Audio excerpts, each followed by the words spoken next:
Before going into the 11 markers, this is a pretty typical map of the Exodus journey that could be found in the back of most of our Bibles.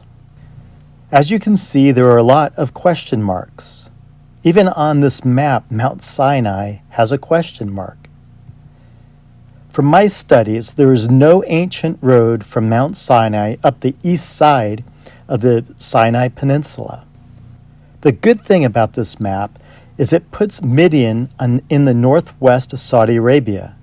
Moses went to Midian, and the mountain of God is in Midian. So for marker number 1, now the only body of water the Bible confirms as the Red Sea is the Gulf of Aqaba.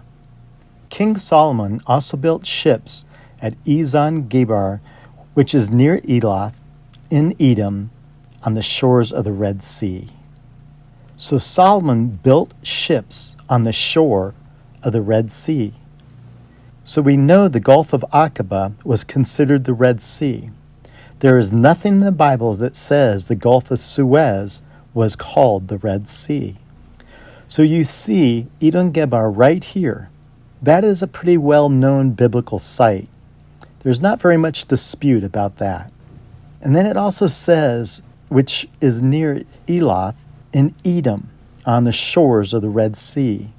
Note that Edom is here. But Edom is known to be where it's located pretty much right on this map. Notice where Edom is. Edom would have to be way over here by the Gulf of Suez for this water over here to be the Red Sea. But Edom is known to be where it is located on this map. So then we know that this area right here, the Gulf of Aqaba, the Bible calls the Red Sea. Here are some other key verses on the Red Sea. The Red Sea and Sur. Many biblical maps put Sur over here. This map puts it right here. The Red Sea and Edom. We have already looked at Edom, but this is just another verse that connects Edom and the Red Sea. This verse connects the Red Sea with Kadesh. Kadesh, in Numbers 20:14, Kadesh is connected to Edom. So it'd have to be over here. Numbers 14:25 connects the Red Sea with the Canaanites, and they lived in the Promised Land, and it connects it to the Amalekites, who lived in the Negev. The only verse that possibly could connect this to the Red Sea being over here would be Exodus 10:19, and it talks about the locusts being blown into the Red Sea. So it says a very strong west wind, a very strong west wind. And not a single locust was left in all the country of Egypt. This verse connects the Red Sea with Egypt. So the locusts could have been blown here, or they could have been blown all the way over here. But for it to be here in the Gulf of Suez, but for this, you would have to believe that Egypt did not control the Sinai Peninsula at that time. And that is kind of hard to believe. Now, there are a lot of debates about the name, the Red Sea, the Reed Sea, or the End Sea. That debate in no way changes where Solomon and these other scriptures locate the Red Sea. So marker number 1 is the Red Sea. As best as we can tell from the Bible, it's right here. Marker number 2, the way of the Red Sea. The key verse here is Exodus 13:18, the first part. But God led the people around by the way of the wilderness towards the Red Sea. The verse right before this says, when Pharaoh let the people go, God did not lead them by the way or the road of the land of the Philistines, although that was near.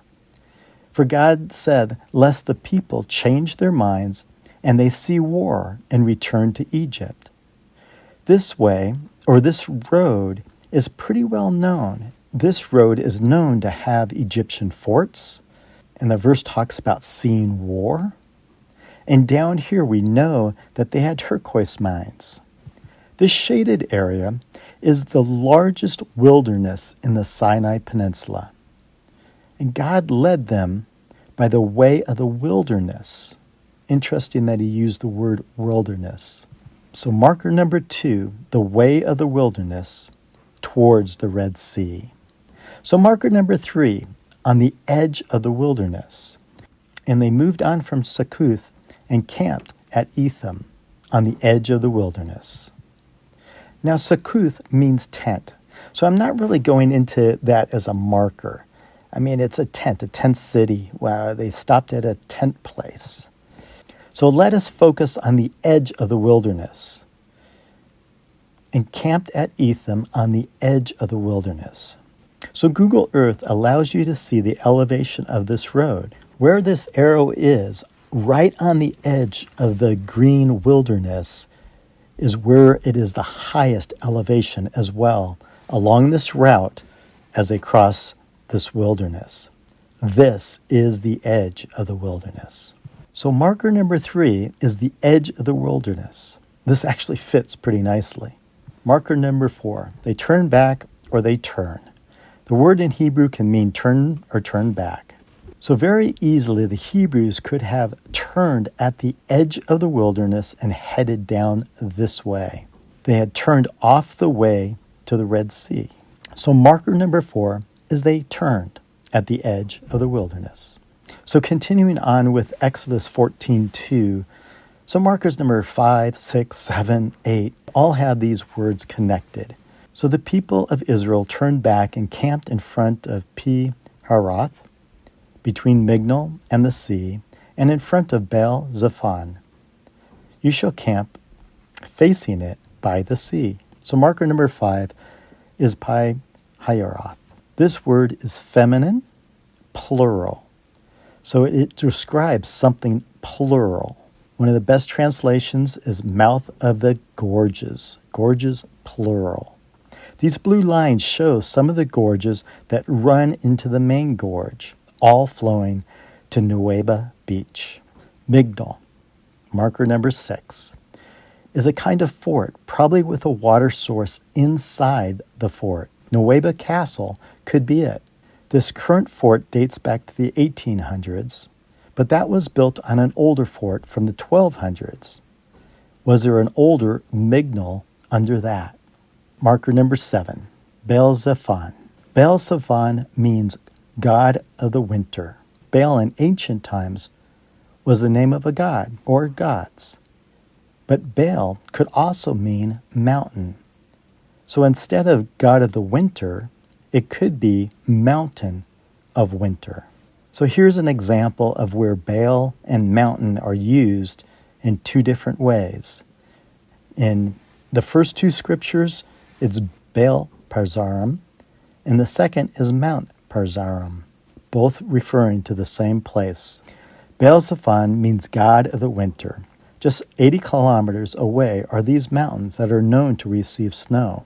Another addition onto this scripture is that they are to encamp facing Bellsafon.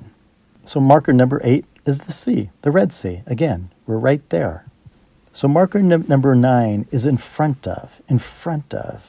So they have to be in front of the gorges. They have to be in front of Bellsafon.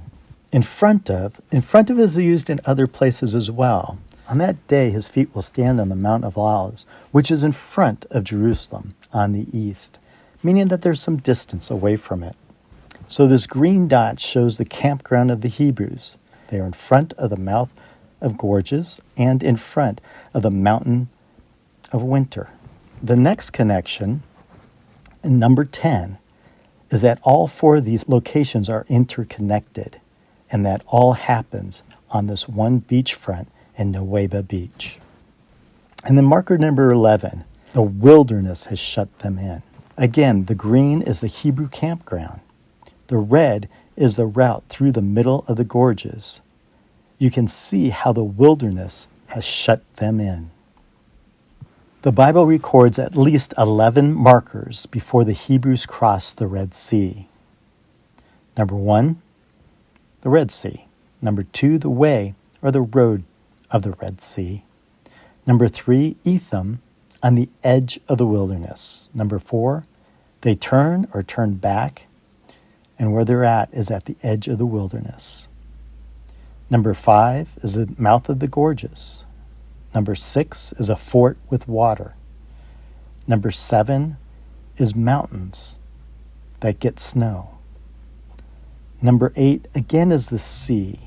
Number 9, it is in front of the mouth of the gorges and in front of the winter mountains. Number 10 is that 5, 6, 7, and 8 are all interconnected. They're at the same location. They can't be spread out. And number 11 is that the wilderness has shut them in. I know of no other route in and around the Sinai Peninsula that would allow for all 11 of these markers to be fulfilled. All 11 of these biblical markers match this route to Nuweiba Beach.